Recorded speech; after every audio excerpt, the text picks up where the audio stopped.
যুবক, তোমার কি এখনো সময় হয় না? তোমার কি এখনো মন চায় না তুমিও একজন সুন্দর পুরুষ হবে, তুমিও একজন সুস্থ মানুষ হয়ে সমাজে চলাফেরা করবে?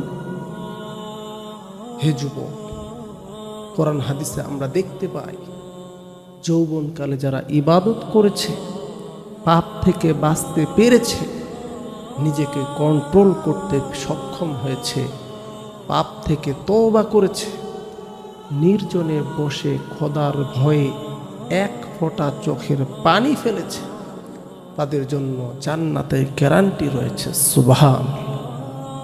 এই জন্য যুবক, মনোবল বৃদ্ধি করো, গুনাহ থেকে বাঁচার হিম্মত করো। গুনাহের মজা থেকে নিজেকে দূরে রাখো, কারণ গুনাহ করার সময় যে স্বাদ আর মজা তোমার কাছে ভালো লেগেছে তা সাময়িক এবং অতি নগণ্য। তুমি কি এখনো শুধরাবে না? যুবক, একটু মনোযোগ দিয়ে শোনো, দেখো তোমার কলবের ভিতরে কথাটা যায় কিনা। এই মজা দুনিয়া ও আখিরাতে তোমাকে চির লাঞ্ছিত আর অপদস্থ করবে, এটা কি তুমি কখনো কল্পনা করেছো?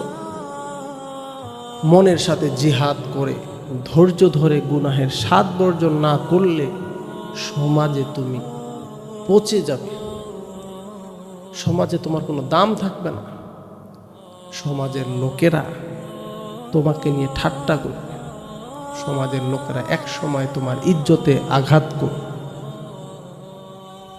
যুবক, কালো করবে তোমার মুখ এবং তোমার পরিবারের মুখ। পাপের কারণে আল্লাহ আজ না হয় কাল রিজিকের সংকীর্ণতায় ফেলে এক টুকরো শুকনো রুটির জন্য 10 দুয়ার ঘুরাবেন তোমাকে। শারীরিক নানা রোগে আক্রান্ত হয়ে তুমি কষ্ট পাবে, তোমার সংসারে শান্তি হবে না, বউয়ের স্ত্রীর হক তুমি আদায় করতে পারো, বড় বড় রোগ তোমাকে ঘিরে ফেলবে। যুবক, এখনো তোমার সময় থাকতে তুমি নিজেকে শুধরাই ফেলো। কেন তুমি নিজেকে পরিবর্তন করো না? বলো। তাই সাবধান হয়ে যাও, তুমি গুনাহ ছেড়ে দাও, শয়তানের এই ধোঁকা থেকে নিজেকে ফিরে আনো, খাঁটি তওবা করে নাও, নীরবে নির্জনে আল্লাহর দরবারে কান্না করো, অনুতপ্ত হও, লজ্জিত হও নিজের পাপের কারণে। আল্লাহর রহমত থেকে নিরাশ হয় না। তওবা করে ফেলতে যদি পারো, আল্লাহ পাক নিজ দয়ায় তোমার সব অপরাধ ক্ষমা করে দিবেন। সুবহানাল্লাহ।